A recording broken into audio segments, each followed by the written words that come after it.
Good morning, good afternoon, good evening, anywhere you are. Welcome to this webinar and launch of the good practices in developing national adaptation plans that will take place this morning.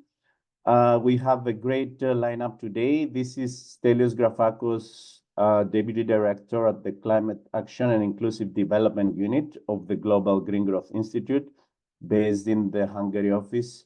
Warm welcome from our side.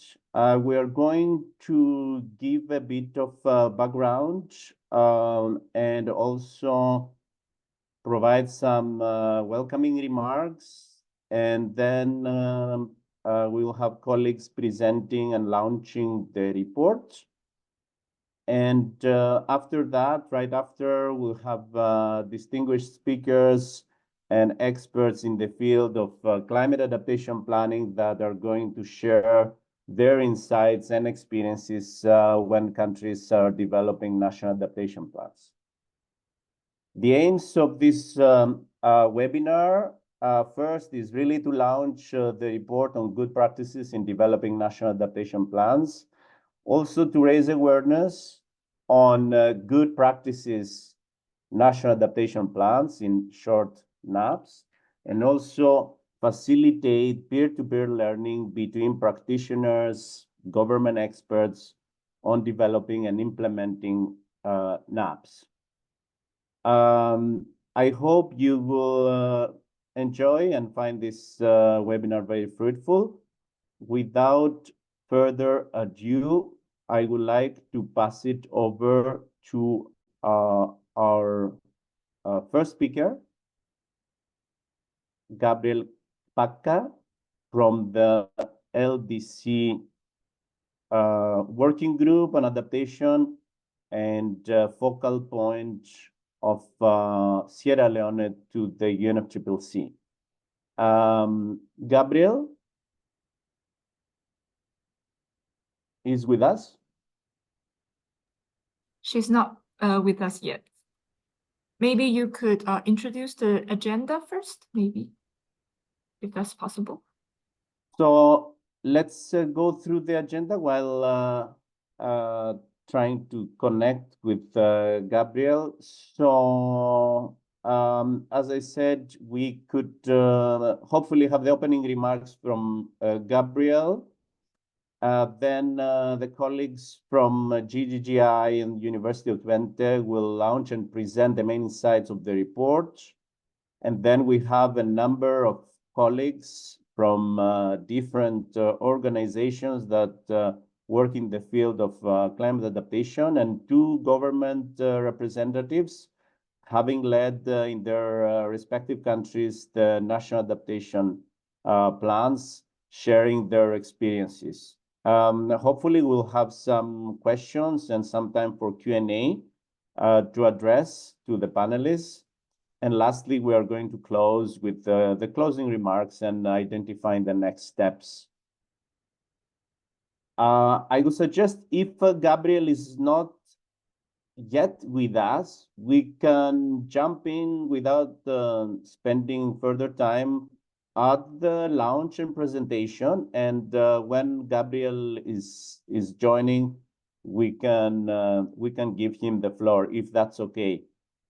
So then I would like to pass it over to my colleague from GGGI, Shivana Samgam, who is a senior economist with the Climate Action and Inclusive Development Unit, and to Associate Professor Diana Rekien from University of Twente. Diana is also IPCC coordinating lead author for the 6th assessment report of IPCC. Shivanes and Diana, the screen is yours.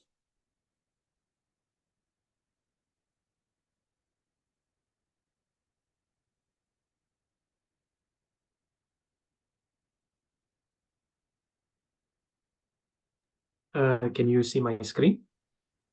Yes. Okay. Welcome, everyone. Thank you, Stelios. I'm not sure if Stelios has mentioned, but there is also simultaneous translation in French and Spanish. You can change the language in the channels, and you feel free to write any comments in the chat. Welcome again, everyone, to the launching webinar of our technical report called Identifying Good Practices in National Adaptation Plans, a global review.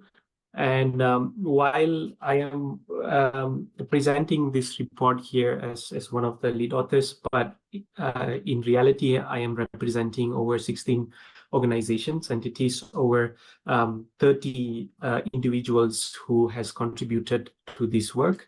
Their organizations are listed here, directly contributed to the development of the works, to the review, to the writing, and some of them have joined the webinar here, and I would like to thank you again to my fellow colleagues for your contribution in this report.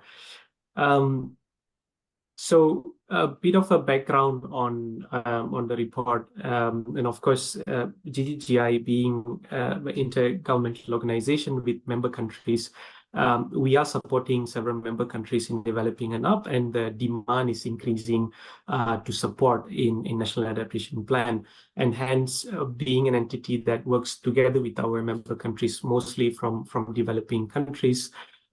We thought of creating kind of good practices, examples from other countries to be able to provide better support to our member countries. In addition to that, of course, the outcome of the COP last year, I guess everyone knows that we are not on track to limit global warming of 1.5 degrees. And the outcome of the global stocktake also encouraged countries to increase adaptation planning and efforts as set out in the National Adaptation Plan. From the research perspective, there are evidence that empirical evaluations of adaptation planning contributes to better quality plans, improving implementation.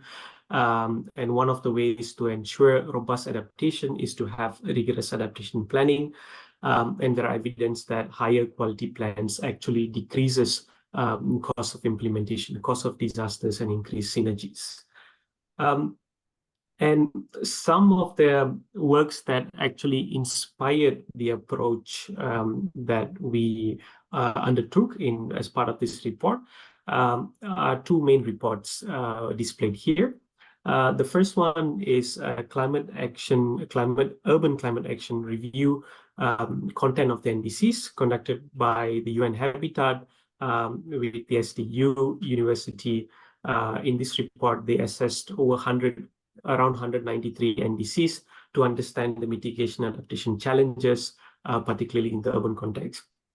And then we have a paper that was published by Diana Rakin, who is going to present later in the journal Nature, in order to understand the quality of urban adaptation plans over time, where over, I think, around 300 urban adaptation plans were reviewed, scored, and assessed in terms of their quality.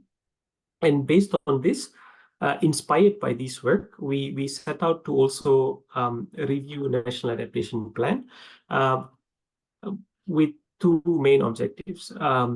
First is to conduct a review and present the review derived from something that we call the NAP Good Practices Review Framework. So we develop a framework in order to review the NAPs, and this report actually presents the outcomes of this review. And secondly, this report highlights and shares good practices on NAP thematic areas from countries for other countries to learn and set as an example when they're developing or refining their own NAPs. So that is the main aim of this report. It's not to review and assess other NAPs, but more to identify good practices that countries have followed in their NAPs and compile these results so that other countries can have access to the wealth of knowledge and experience that is already out there. So the entire development process of this report is actually quite long. It took slightly more than a year since the point we started to where we are today, to the launching. And of course, we conducted consultations with various researchers that are involved in this project. We conducted systematic literature review. And the good thing about NAP is that there are a lot of materials and tools out there, particularly from NAP Global Network, as well as from LAG itself, UNFCCC, the supplementary materials to the technical guideline and the technical guideline itself. So we reviewed multiple literature in order to understand what makes a good NAP, which practices can be considered as good practice. And then we developed a framework that enabled us to review the NAPs. We did some test application on selected NAPs.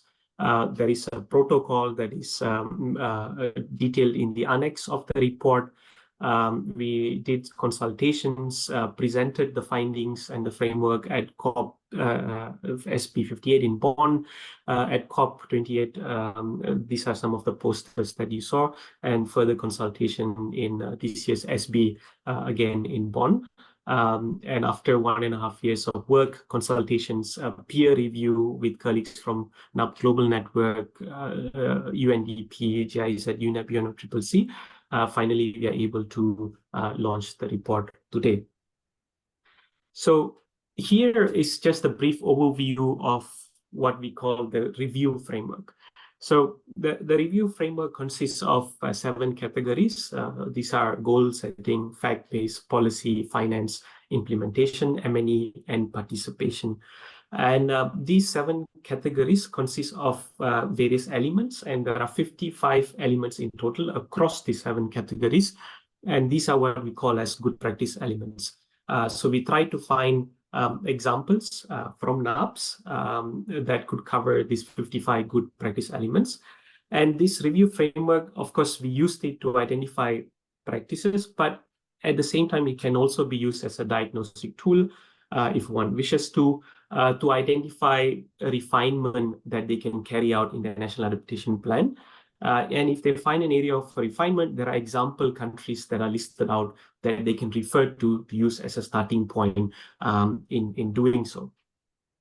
And as any other report, our report also has scope and limitations as well. First of all, the review is limited exclusively to the official NAP document submitted to the UNFCCC. I think right now there are around 55 NAPs, but we, according to our cutoff point at the beginning of this year, we reviewed 52 NAPs. And of course, we only focused on the NAP document. Therefore, this finding of the report should be treated with caution, that we are not implying that there are no other good practices available in country or other planning documents. This is limited to the NAP document itself, which is a central planning document that country always refer to while progressing their adaptation actions. My last slide before I pass it to Diana. It's important to mention that the categories, the framework that we are displaying here is not something new, but it's built upon what is already out there. And this is the technical guidelines from the LDC experts group, LAG. There are 4 main steps or categories in developing National Adaptation Plan as put forward by LAG. And our approach is actually aligned with the LAG's approach in the sense that, for example, goal referred to the first part of laying the groundworks. Fact-based participation supports the process of laying groundwork and preparatory elements.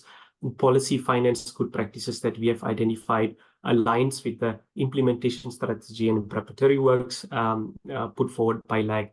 Similarly, implementation, monitoring, evaluation.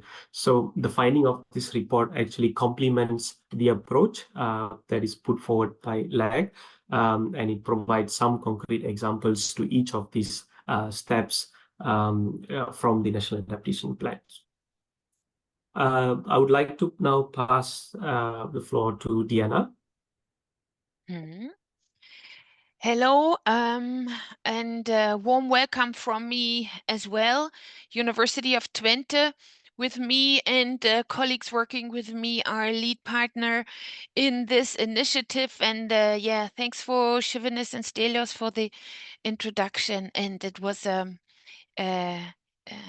yeah, a great initiative that actually learns from all the good work that we have done on the urban areas, and which we are now which we have now applied to the national level, which we hope has an equally large impact and is useful. So I'm now digging further into the results, showing some important, great practices, good practices that we have seen. First, here an overall slide. You see those 7 categories again. Here also in color, what is in green is a fact-based policy goals implementation. Those elements that we have within these categories are usually covered quite well in the NAPs that we could review. Participation and monitoring and evaluation are, let's say, at the medium representation, and we see that the finance category, which is very important, in particularly for the national levels, and which is a difference to the urban level, the finance category here is least developed, which means that the NAPs cover about only 38% of those items, of those individual questions that we were looking for in the finance categories that we find would drive and are important for good practices and implementation of the NAP. In particular for finance, it means that only 6% of the NAPs detailed the cost of inaction. Only 60% detailed the total cost of adaptation actions, but maybe not of individual ones. And only 30% of the NAPs discussed potential innovative finding mechanisms as ways to finance the NAP and their implementation strategies. Shivanis, could we go on? Yeah. And just as a general remark here, we have not weighted any of those categories. We find all of those categories equally important, and all of those need to be aligned and yeah, put into the context of each country's needs, capabilities, and priorities, of course. Now, we look even further into the finance category because we have seen that this is where countries potentially have the largest questions, where we could offer help in particular, and where good practices are particularly needed. You see here that in the overall finance category, we have 6 detailed aspects that we check for: costs of adaptation action, costs of inaction, financing gaps, potential funding sources, a finance mobilization strategy, and a financing tracking system. So we looked at the NAPs, whether there is any mention with regard to these 6 aspects. And we identified Burkina Faso as representing or detailing out a good practice because they show that if there is no action, that would mean that there is a GDP loss of about 28 to 555 billion US dollars in 2050, whereas action is only 1.5% of the GDP in 2050. So this is then a boost for action. This is a call for action. That's an argument to do something. In Armenia, we see that they had a financing framework and implementation plan for climate change adaptation, and that is tailored to involve the private sector and utilize financial, technical, and human resources. Also a very good practice to think about how to mobilize the private sector. And in Papua New Guinea's strategy, we see that they create a climate resilient, that they are creating ways of how to tap into the Climate Resilience and Green Growth Trust Fund, which is a collaboration and between the World Bank and another funding source. Then, with regard to participation, we checked for stakeholder participation mechanism, interministerial steering advisory committee, gender balanced stakeholder involvement, representative from vulnerable groups, and a connection to youth, young, youth organizations, and the integration of traditional knowledge. We've identified, in particular in Fiji's NAP, that there is a steering committee to include relevant technical expertise that is targeted to the needs of all stakeholders. And then in South Africa, very innovative, we have a particular mention of how they include youth representatives addressing the needs of infants and child-headed families and women. With regard to monitoring and evaluation, we checked for objectives, for outlined activities, for responsible actors, indicators, a timeline for gender integration, and the consideration of other vulnerable populations. We've identified Togo as a good practice or ideas how to do M&E in a particular robust way. They outline, okay, good. Good, Shivanis. They outline very detailed steps from the action, how they do and monitor each action. Then they assess a timeline and responsible actors. So very stepwise. We regard this as a very good practice. Thank you, Shivanis. And now we can go on.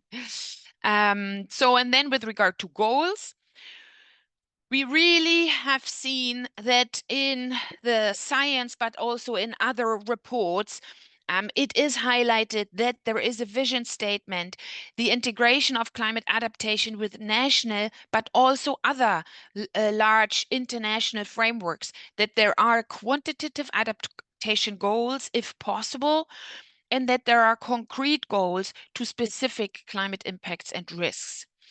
This is much in line with the new stream of research that has developed around the visioning of resilience, the visioning of adaptation. So you need to think about where do you would like to go? Yeah, how can a resilient future look like? And here in Peru, we see that the NAP integrates goals into gender and other policies, sets quantitative goals by highlighting percentages of climate change actions that are implemented per prioritized objectives. Diana, Yeah. if we could conclude shortly. Yeah, okay. Thank you. And then we have similar good practices for the other elements. Here for implementation, we found Timor-Leste, Bangladesh, and Cabo Verde standing out. But in the report, there are also, there is a small box at the end of each section where we can see even more good practices that can be looked up. Next slide then. And here, as an overview again, across all the categories, you see countries that have particularly good practice outlined in each of those the categories that we've seen. Next, Shivanes. And just as a summary, we have here the biggest gaps per category, also very informative in finance. Countries would do good if they think about relative costs of inaction. This usually helps mobilizing and increases motivation to do something. In M&E, the gender integration could be strengthened in the participation. A youth engagement strategy could be supportive. With regard to implementation, We've seen that national mandates, how other subordinate authorities can take up and work and align with the national level, is useful. Goals, quantitative goals, really speed up the implementation and the M&E in policies. We see it's fruitful to think about regional disaggregation. And then for fact-based, we see that the baseline to assess current adaptive capacity can also help. Next slide then, please. So summary and our main recommendations is that what we've shown here, we hope can support the NAP development of other countries. We would suggest to maximize synergies so that also NDC revision processes can help in formulating these, and vice versa, that this helps the NDC revision process. And we would recommend to invest in skills, knowledge, and enhance capacity. For finance, we suggest to include a financial assessment in the entire process, form partnerships with, in particular, the private sector, but also universities, technical and analytical knowledge holders, and engage with the Ministry of Finance. For participation, we would suggest to establish a participation strategy right from the beginning, and envision the NAP process as a whole of government and society approach. With that, I'm at the end of our presentation. Shivanis, can you move on? Yes. We thank you very much. We're open for questions, and here's the QR code to the report. Fantastic. Thank you, Shivanes and Diana. That's great. The QR code, the participants can access online the report, and please feel free to pose your questions in the chat. Without further ado, we have Gabriel Kapka with us, the LDC expert group on adaptation. He's chairing the group. So Gabriel, over to you for the welcoming remarks, particularly after seeing the report. Over to you. Yeah, thank you very much for giving me the floor. So firstly, I'm on field, so please allow me if I turn my camera off for the internet. So yes, from the leg side, it's a pleasure for us to be invited here for the launch because definitely we do appreciate collaboration with other organizations, at least in supporting the LDCs. So as you know, definitely from the leg side, the leg was established in 2001, and we have several mandates, one of which has to do with us to support the least developed countries, and in which one is to see that they formulate and implement national adaptation plans at the national level, and also for them to implement, of course, we do also implement the LDC work program, and also the other areas wherein we have, of course, mandates from the conventions. So from through our various engagements, definitely with the LDCs, we also do take stock of gaps and needs and also challenges faced by the LDC when it comes to adaptation, and also how could they adapt to climate change and provide guidance. We do also provide guidance on addressing those needs. So I'm so happy to must have, of course, listened to the various presenters and try to take a lot of course, good practices that you've done, and also to see that what could be done in the near future. So even from our side, during our engagement with our LDCs, of course, we make sure that we take this stock and that has to do with the gaps and needs, and also the challenges that are faced by LDCs, especially when it comes to adapting to climate change. And we also try to make sure that whatever output we get from the LDCs, we try to provide also guidance on how we could address these needs. So I just want to use this time for me to just highlight some of these needs that we've already seen from the LDC. We all know that the NAP itself is an iterative process. Most LDC have produced their first NAP, and some of them have gone ahead to implement most of their priorities identified in their NAPs. It happens to be their natural processes. And you know that from the leg side also, we've also already developed initially our NAP technical guidelines of course, that is very much flexible for LDC to use for them to formulate their NAPs. So key highlights of the gaps and needs that we, of course, discover from the LDC is that one has to do with providing support to the LDC for implementing adoption priorities identified in their NAPs. This had been a key problem within, so most of them have a very good NAPs, but they have this problem for them to implement, of course, the adoption needs. Even from the previous speaker, if you look through the NAPs, some NAPs, you see that definitely they have very good climate scenarios. They've identified, of course, the various vulnerable sectors, even downscaling to how can they bring up on board several project programs options for them to implement that align to their different sectors identified within their NAPs, and also fast forwarding within the NAP. You see that some of them even identified, even costed their NAP for implementation.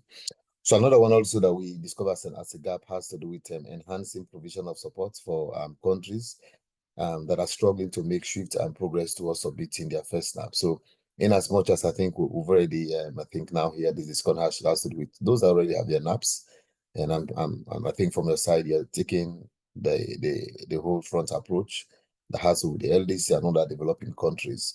So we also have discovered that there are other LDCs, I think few of them that are yet to have their adaptation plans, and also so there is need for provision of support, and I think they have the leverage now to look within the existing NAP for them to come forward with them, of course, a NAP that reflects their national circumstance when it comes to adaptation. Additionally, we discovered as a gap that there is adequate and effective access to financial support, especially from the GCF, because we know that there's this window for them to access the supports for them to have their NAPs.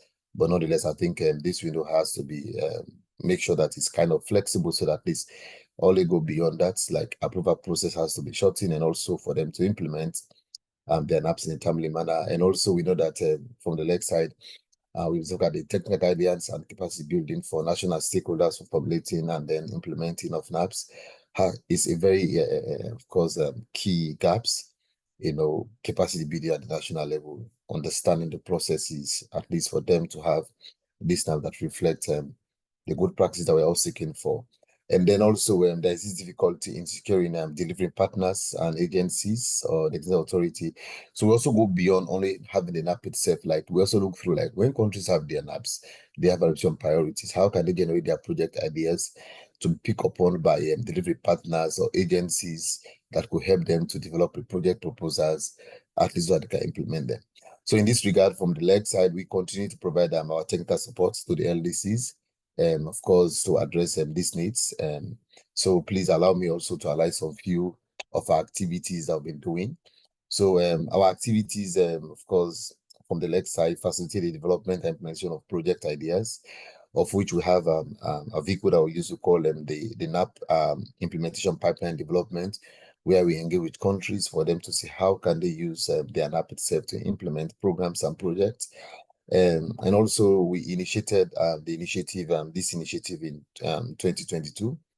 Of course, this has to do with the gaps that we identified, of course, from the different countries. We'll make sure that we collaborated with the GCF, of course, and also the GF under the LDCF framework, and also the adoption framework. We also do current direct country supports to LDCs when it comes to formulating their NAPs itself. So that's why I'm very much happy for this launch of this report. It's something we're going to go through solidly, at least to see how we could also collaborate in this area. And also, of course, we do support these countries in the form of open NAP initiative. Normally it has to do with a kind of like a crowdsourcing.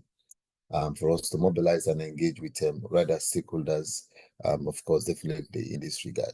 So also through our regular country dialogue on, of course, that has to do with us identifying the gaps and needs. There are challenges and ongoing activities on formulating NAPs, and of course, we also do, as you've done already, we also facilitate peer review of draft NAPs. So whenever countries have their first NAP, we make sure that we look through the NAPs and also try to provide, of course, necessary reflection so that they can also reinforce their NAP before submissions. And also from the leg side, we have also already tried to produce publications on mapping of available resources of finance for climate change and adaptations for the LDCs. And also, and now we have also tried to amplify that. We know that also for most of these countries, there is this aspect of having experts to support them. So we have this roster of experts. We are in from different countries. Of course, on our website, the UNCCC website, under the leg side, we are in people from the different LDC countries would apply it. They have expertise in some of the different areas when it comes to NAPISEP, like for example, when it comes to M&E, when it comes to finance, when it comes to climate scenario. So that at least there is a place where if you need an expert, then you can just go through and then you shop and then you see how you can utilize those experts there. We also, of course, support this LDC through NAP Data Initiative. We know data is very key. Of course, even most of the discussion here has to do with that. So even access to those climate data for formulation and implementation of NAPs, we should also that we try to train LDC to have, of course, access to this. So in concluding, also, I think this program is so important also for us to be here, because we're also currently trying to update, because we have a mandate for us to update our technical guidelines of NAPs, of which also we are trying to look through what are the good practices and also what can be reflected in the new guidelines, so that it could also reflect countries' priorities, but it has to do also that the incorporation has to do provision for the UAE framework for the global climate resilience, of course, considering the best practices. So with this, thank you very much from the leg side, and we are happy to engage on this further. Definitely to see that we can provide the needed support to the LDCs, and also we look forward that we can also continue collaboration in this aspect. Thank you very much.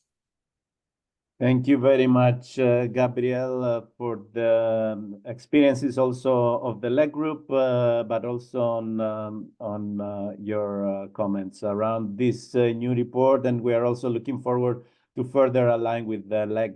So because we are a bit behind the schedule, let's move on with the great lineup of panelists. And the first ones, let's go to PNG, Papua New Guinea. And we have Jacob Bekini, who is the General Manager of the Adaptation and Projects Division at the Climate Change and Development Authority in PNG. I would like also to highlight that Jacob has led the PNG first NAP process, so he's well positioned to share some insights. We have one question for Jacob. Now that the NAP in PNG is in the implementation phase, what have been the most significant challenges encountered in translating the plan's objectives into action on the ground? Do you have any advice for countries who are in the process or have recently published their NAPs? Over to you, Jacob. Thank you, Stelios. Very good afternoon to all the people that are linking onto this conversation. Thank you very much for this opportunity to share with you what we have done in Papua New Guinea. Firstly, thank you for the question. The biggest challenge for us, we have launched the Papua New Guinea National Adaptation Plan last year. It was endorsed by the National Executive Council, the highest decision-making body on the land, and we launched it. So it is an official blueprint for climate change adaptation actions in PNG. All other adaptation actions, we would expect them to align with the National Adaptation Plan. Now, back to your question, Papua New Guinea, as you know, is a very big island country. And we have a lot of climate change challenges. We have, for those who don't know, PNG, it's on the northern tip of Australia, the long strip. Half of it belongs to Indonesia, and we are on the other side. We have very big challenges. We have ice-capped mountains to atolls and island communities. So you would imagine that the challenges we have in terms of trying to address climate resilience and adaptation actions in those communities. We have 22 provinces in Papua New Guinea. about 400 on average population in each province. And it's the Climate Change and Development Authority has a very big challenge on its ends. We came into existence in 2009, but through an act of parliament, we came into being in 2015, and the Climate Change Management Act provides for the mitigation, RED Plus division, my division, which is the adaptation and projects division, and we have the monitoring, review, and verification division. So it's taking care of all areas of climate change. Now, coming out of the Paris Agreement in 2015, we moved on to ratify the Paris Agreement. And it went through Parliament and Paris Agreement Ratification Act, which was passed by Parliament. So now it's left for us to implement the provisions of the Paris Agreement. Article 7.9 particularly calls for all nations to come up with a climate change adaptation plan. So we are taking cue from that, the provision, Article 7.9, to come up with the National Adaptation Plan. We had three objectives. The first objectives, because climate change is everybody's problem in country, in PNG. And so we have, the first objective was to network, collaborate, and coordinate with all stakeholders, development partners, non-government organizations, chest-based organizations, sector agencies, core agencies of government, private sector. They were all part of the climate change adaptation process in coming up with a plan that we have launched last year. Now, the second objective was to, mainstream and integrate. And we have to mainstream and integrate into all the sectors across the horizontally and vertically to all the levels of government. We have the national government, provincial government, and the local level government. So we have three levels of government, and we need to mainstream into those the sectoral policies, because we can only be successful if we integrate and mainstream climate change into those sectors. So we consider ourselves as coordinating and facilitating sort of an entity. We allow the implementation side to be done by the sectors because this is their area, they have the technical expertise, they have the know-how. So for the adaptation plan that we have, for the start, we have four sectors in phase one: the transport infrastructure, transport, highways and roads, agriculture, and health. Now, those are four core sectors that, why did we choose them? Well, they consume most of our budget every year from our national budget. So they are key government sectors in PNG.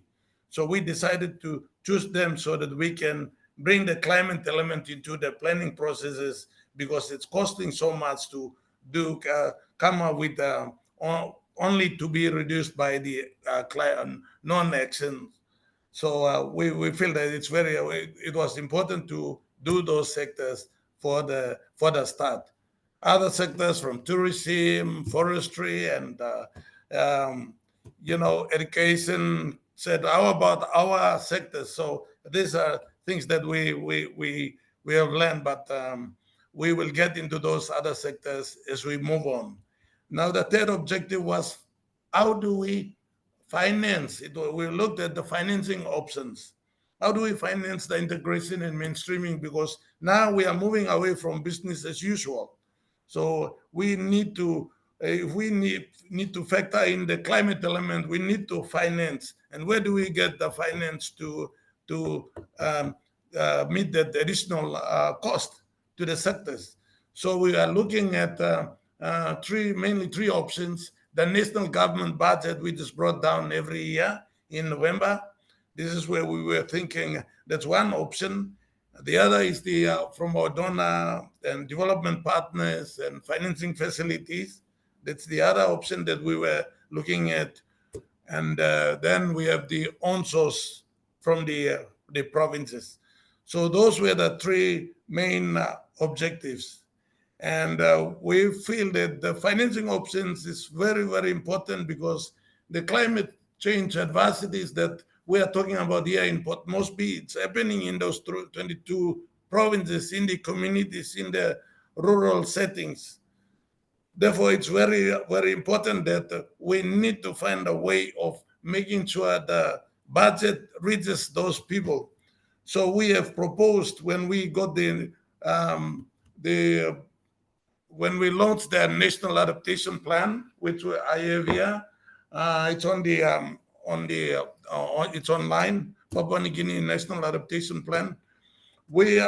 Our focus now, when we got it to NEC to endorse the National Adaptation Plan, we put in as well submissions to come up with, to review the functions and funding, intergovernmental functions and funding act, so that we come up with a climate change function grant, so Jacob, that if you could money from conclude the also. national budget every year gets to the community. Sorry, Stelios, what did you say? If you could, because we're running out of time, if you could conclude, those are very interesting points, but if you could conclude your intervention. All right. Thank you. Thank you very much. Yeah, we have done that. So the biggest challenge for us is implementing the National Adaptation Plan, but what we call it Provincial Adaptation Plan. So we are looking at coming up with 22 provincial adaptation plans, because it's not one size fit all.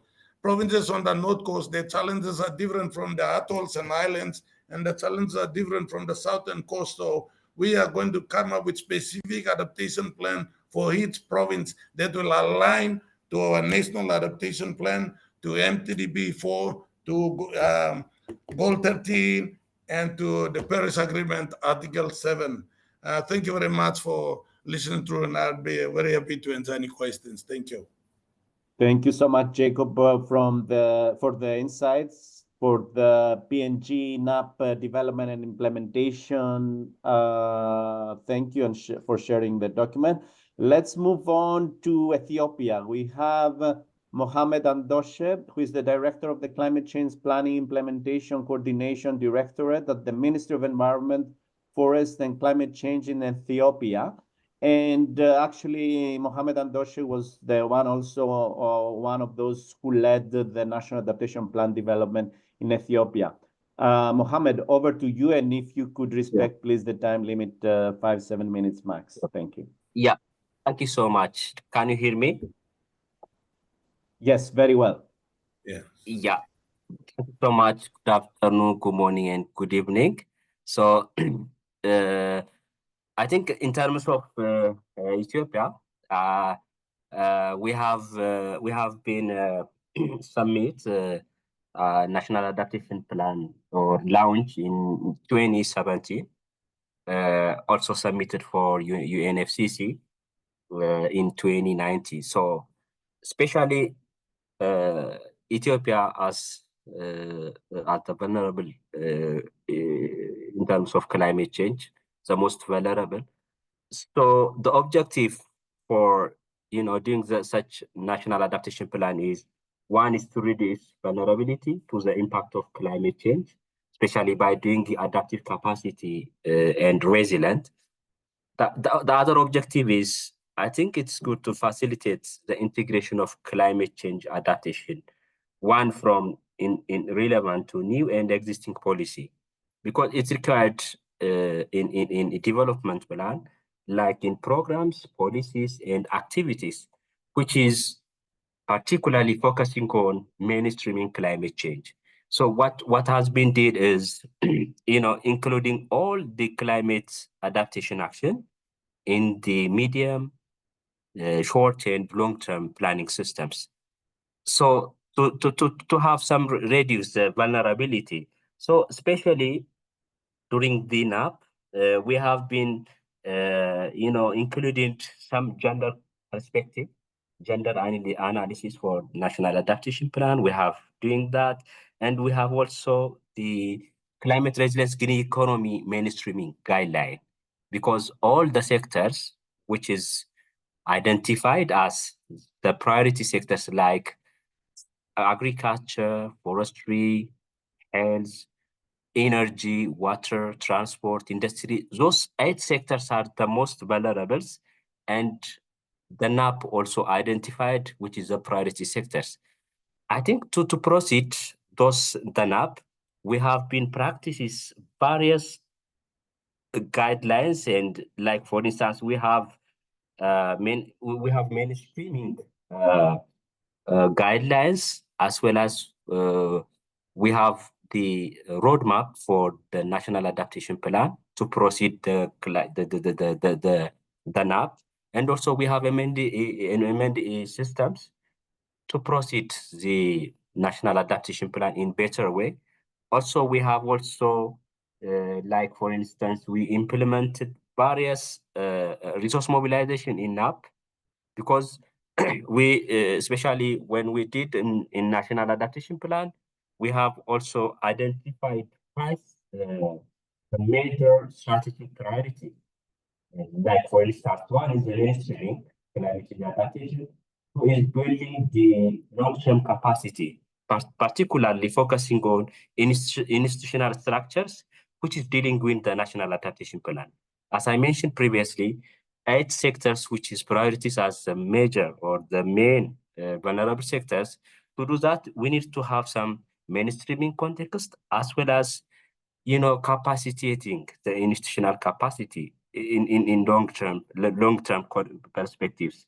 And the other is improving the knowledge management systems, because most of the challenge, as Celios asking from the previous meeting, I think most of the challenge is the knowledge management systems. We have been working various activities in terms of climate change adaptations, but the challenge is still how we are communicate, how we are improve the knowledge management system, the M&A system, because it's required the national communication, like adaptation communication for international community, for even nationally at the grassroots level. So the challenge is there, but we are still working on it. The other is in terms of resource mobilization. We need to have established effective and sustainable funding mechanism. We already prioritize during the National Adaptation Plan, one of the priority strategy, but still the challenge is there in terms of resource mobilization, because our chair from the leg, Gabriel, already identified, or his speech focusing on, there is a gap, and also there is some need at the leg in the least developed country. But we have facing some kind of resource, at least to have, reduce the vulnerability, especially for once the impact is there, the community is vulnerable. So it requires some kind of diversification of livelihood. So for doing such kind of issue, it required some resource mobilization. The last but not the least is how we are integrate or advancing the adaptation research. This is what we try, especially as the national context. We try to have integrate with universities, research institutes, because there is the vulnerability reduced technology, adaptation technology, which required engagement of some research institute, engagement of university and other partners. So I think those are some of our context in Ethiopia context. I think we are also working on when updating NDC. This in the NAP we have identified 18 adaptation option, which is doing in every sectors, which is in priority sectors. Those 18 adaptation option is, I think, advanced in national in updated NDC, which is 14, because the vulnerability is high, so we require some commitment in terms of intervention. So we already we implementing those interventions across the sectors. I think that is really important for us. Otherwise, I think you can have our eating up in Google, or you can have updated NDC, long-term low emission development strategy. So I think that's good. Thank you for this. Thank you so much, Mohammed, for the insights of the Ethiopian app and identifying the main challenges there: institutional capacity, improving knowledge management, resource mobilization, effective financing mechanism, and of course, working closely with the knowledge-based partners. So let's move on and hear other experts we have on the panel. The next expert is from the NAP Global Network and the International Institute of Sustainable Development. Aurélie Seinos is a senior policy advisor at the Resilience Program of IISD, specializing in gender equality, social inclusion, and their interactions with climate change. Aurélie, a question for you. An increasing number of NAPs mention incorporating participative and gender and socially inclusive approaches. Yet, according to the results of the NAPS Global Review, on average, 57% only of the participation component was covered. Given your on-the-ground experience, do you have any advice on how to improve this and go further than inclusive participation to support gender-responsive and social inclusive NAP processes? Over to you. If you can be concise in your intervention, that will be really appreciated. Thank you. Thank you very much, Sergio, for the invitation. And so maybe before answering your question, I'll be very quick, but let me just say a few words on the global network. It's a network that supports developing countries to advance their process, and it has been established 10 years ago. And we are now more than 2,000 participants from more than 170 countries. And so we have supported 60 countries in the last 10 years to advance their process. So based on this experience, there are a few points I would like to highlight on participation. So maybe first, maybe building on your findings. Indeed, it's very important to support participation, but participation needs to be inclusive to be effective. So the report has shown that the participation is not necessarily gender balanced, that it does not necessarily include representatives from the most vulnerable groups and communities, or does not foster youth engagement. So really inclusive participation is key to bring a diversity of views, ideas, expertise, and especially bringing the most vulnerable to the table. Secondly, we need to support participation, but also influence. Indeed, it's not because you're at the table that you will be able to influence the NAP process. So strengthening the capacities of the NAP team to facilitate gender responsive and socially inclusive meetings and processes is very important, as well as supporting grassroots organizations and leaders to participate and influence those NAP processes, knowing what's happening, when are the critical moments, what is the elements that needs to be included in the NAP. So really influence is also key on top of participation.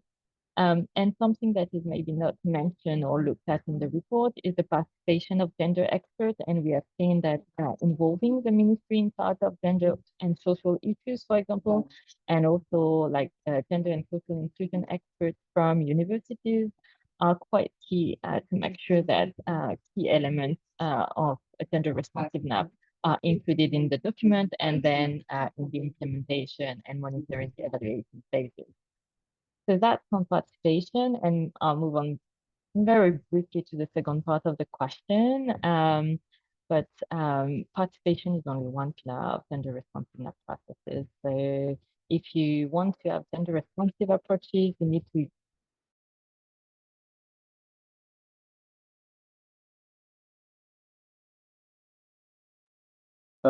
we lost Aurélie, I think. Colleagues, is Aurélie online? No.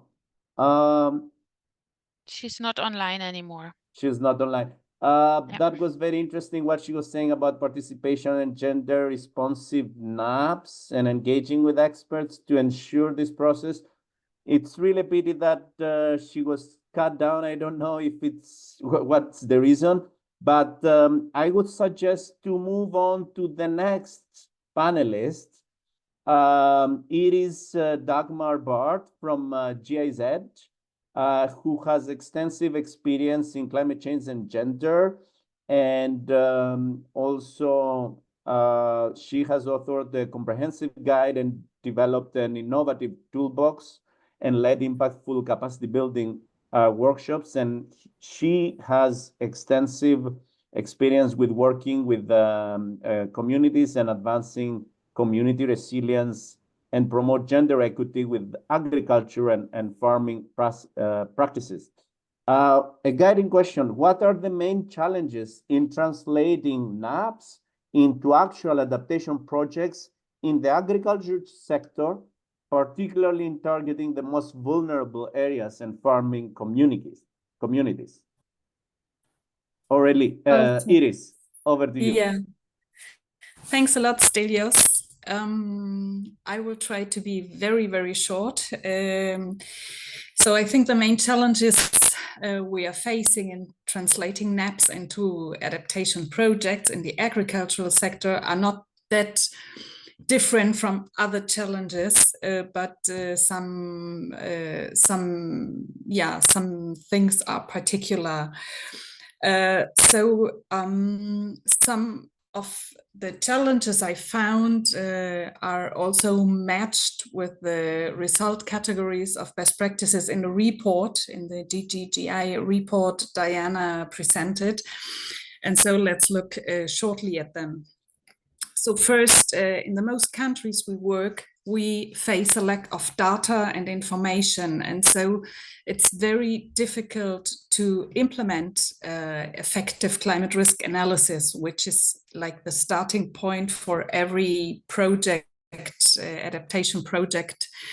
And the lack of this information is even worse at the community or farm level. So we have problems at the regional level, at the local level, but even worse at the community or farm level. So sometimes this makes it difficult to set the baseline for climate risk analysis. Second point is the stakeholder engagement. We heard that everybody knows that NAPs often are developed at the national level and often at the desktop, and with few inputs from the local stakeholders, because it's, we need a lot of resources in time and also in money. So often smallholder farmers or community leaders are not involved in the process. And so the projects do not align with the needs and priorities of the communities. A third point is the big gap between extension services and research on climate smart agricultural practices.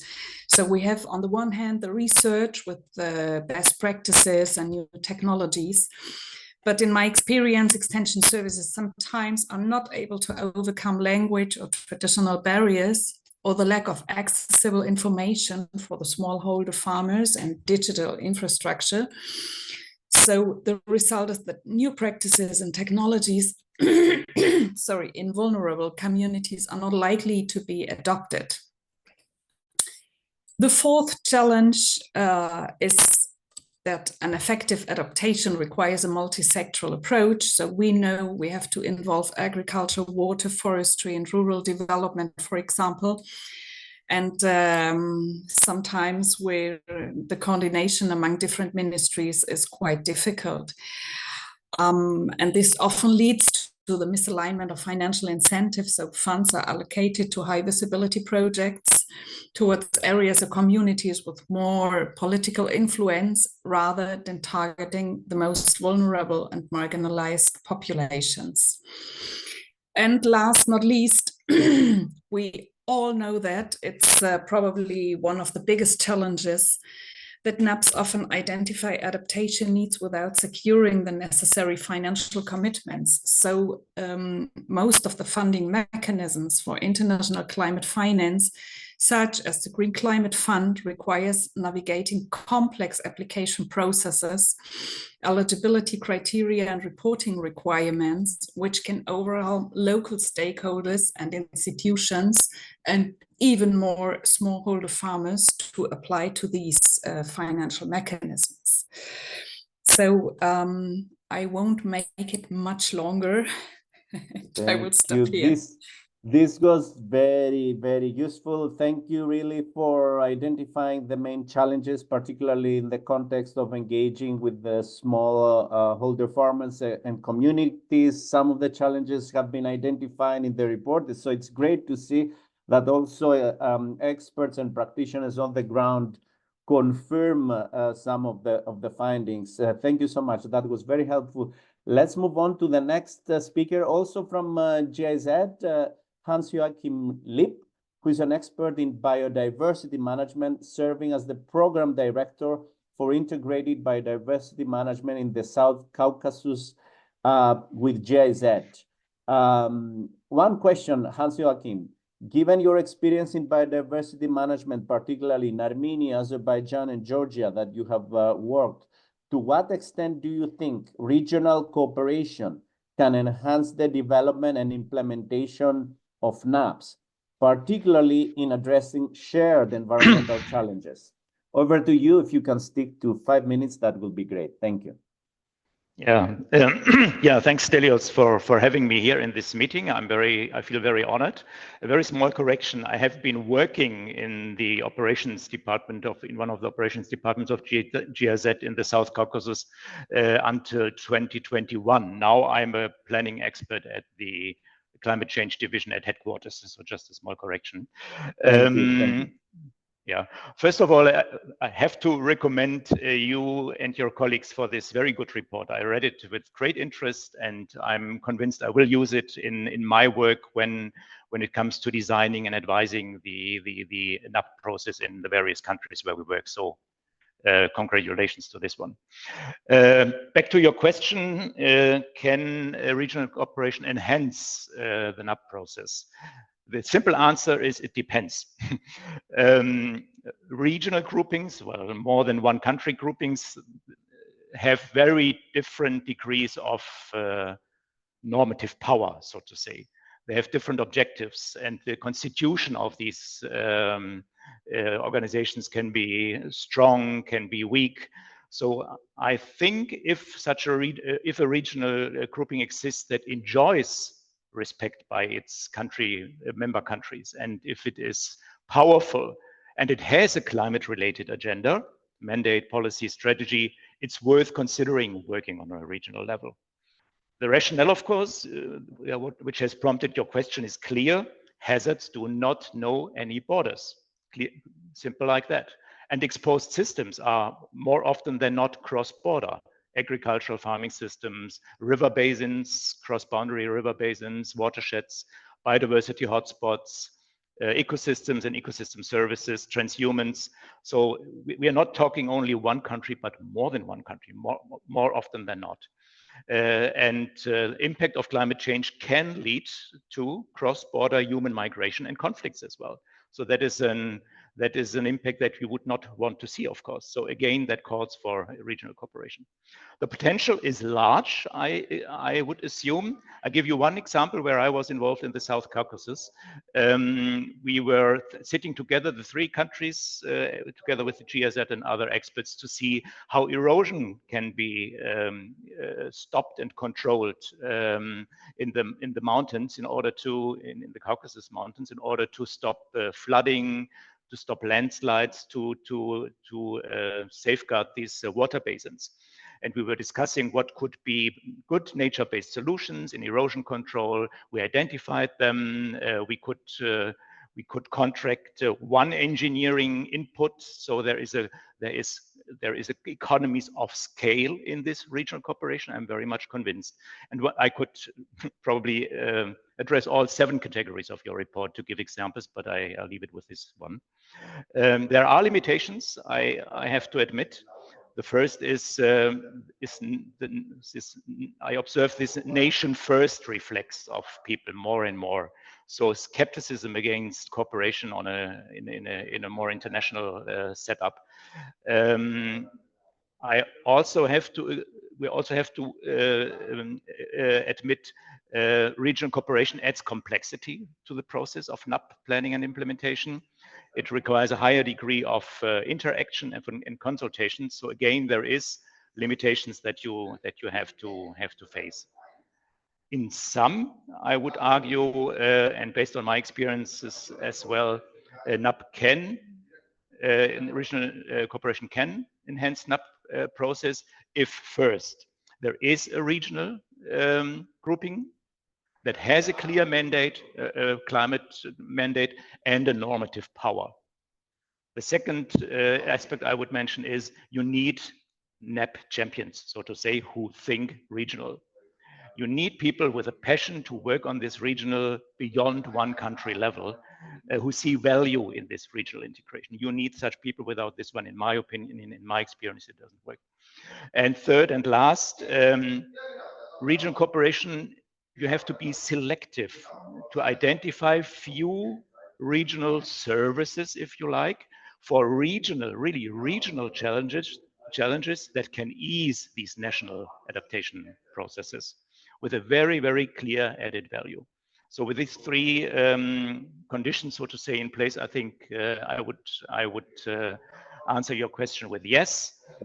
Probably this might prompt you in an update of your report to add an 8th dimension or an 8th success factor to your report, which could be international and regional cooperation. Absolutely. Thank you, Thank you so much for the intervention. That's a very important point, which indeed we didn't touch upon. We focus on the NAPs. So this is very interesting, this international regional cooperation, and thanks for providing these highlights. Without further ado, let's move on to the last but not least speaker from the Intergovernmental Panel on Climate Change, Bart van den Hurk. Bart is the scientific director of Deltaris Knowledge Institute and professor at the Free University of Amsterdam, and he has served as lead author for the IPCC's 6th assessment report, and he's currently the co-chair of Working Group 2 for the IPCC 7th report.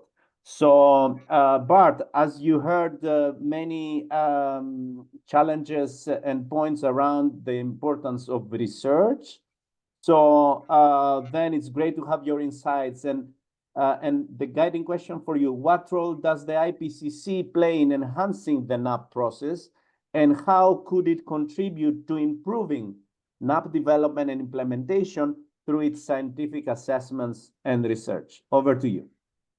Yeah, thank you very much for this invitation. And indeed, I think IPCC is picking up the signs of the times well, and listening to this kind of sessions, it is indeed a challenge to go from, you know, assessing what's going on to the implementation and go about all the financial barriers and also the regional cooperation barriers, as just was mentioned.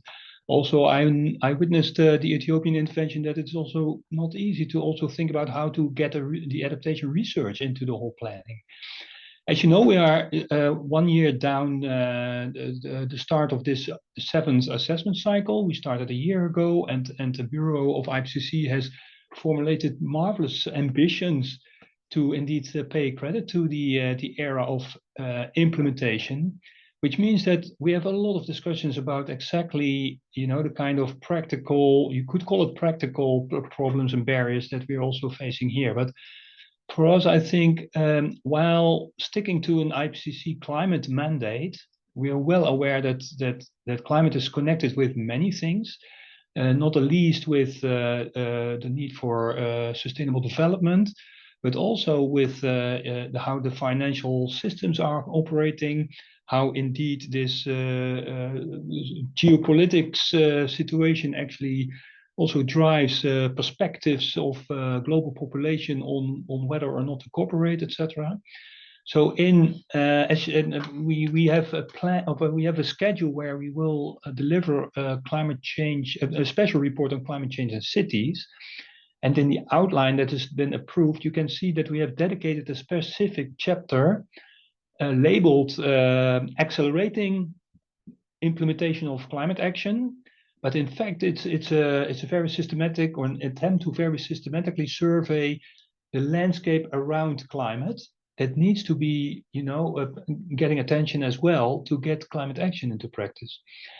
The scoping of the assessment report is still to take place. And by the end of this year, the scoping meeting will take place in Kuala Lumpur. Some of you may have been invited and maybe even selected, but a lot of people were nominated by their national focal points, but not selected.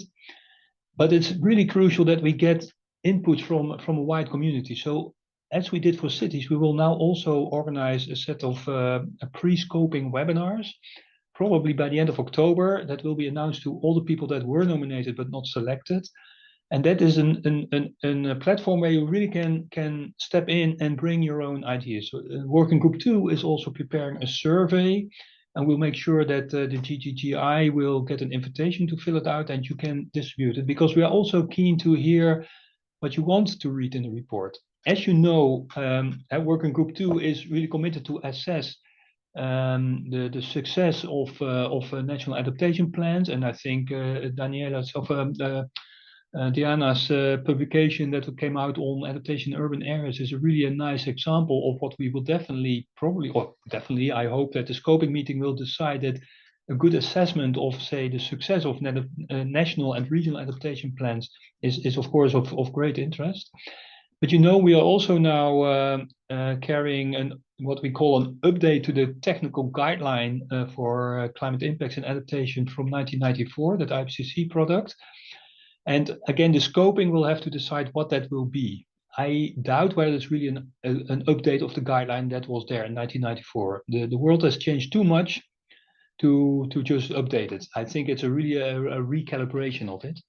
And we'll definitely make sure make use of the enormous developments in guidelines that have been developed in the context of UNFCCC and in other kinds of things. But that, of course, is also one of I would say our own internal challenge of IPCC is the alignment with UNFCCC. We need to keep a very strictly scientific mandate or an assessment of evidence, realizing that we're in a political landscape, but we are not here to give policy advice. So our separation between IPCC and UNFCCC needs to be appreciated, but we are very clear that there is a lot of mutual interest and overlap. So we are keen to pick up the sounds and the signs of the times, that we need to write a report that is even more action oriented and maybe also takes stock of the implementation barriers. It's not enough to set out the solutions or the goals, but we need to take a look at what are the barriers at implementation. And the challenge, again, as always, is we want to be general, applicable, and yet desire that people in the field at the local scales, as also was raised by Iris, do recognize themselves in the report, and yet it has to be general. So that is going to be this challenge that we'll face again. So we hope to be able to make use of new products like digital atlases, as we did in AR6. In the cities report, we also have a chapter that contains a big gallery of case studies where we can pay attention to. It's not likely that we'll do a systematic country by country assessment as you did, of course, but I do hope that the report will give a lot of recognition and some inspiration to move a step forward. So I leave it here. Thank you. Great. Thank you so much, Bart. That was also very insightful to see IPCC's role in the process, and also see that also IPCC is targeting more action-oriented insights, inputs into the next assessment reports. And of course, as you mentioned, to clearly align and identify the roles between IPCC and UNFCCC. And from GGGI side, we are very happy to support the process on Working Group 2, sharing the survey to be filled in, and of course sharing cases on the ground and best practices if they're relevant for the next IPCC report. Thank you so much for the intervention. And that was our last speaker. I'm aware that there were some questions online, and thanks to our colleagues that they have addressed all of them. I would like to to say that this could be a starting point to engage further with all the panelists, but also the participants. We will reach out further to you. Please access the report online. Don't hesitate to provide any comments, feedback, additional perspectives that we would like and you would like to address and consider in the next phases. And yes, there will be a next phase. We're talking with our partners and happy to engage with more partners in this journey to think about how to move further and be able to produce outcomes that will be very relevant for countries when they develop and implement national adaptation plans. With that, I would like to thank all the panelists for joining and all the experts for the great insights and all the participants for their time to participate and pose questions in this webinar. Please stay tuned and have a good day. Bye, everyone. Bye-bye. Okay, bye-bye. Thanks a lot. Bye. Thank you. Bye-bye.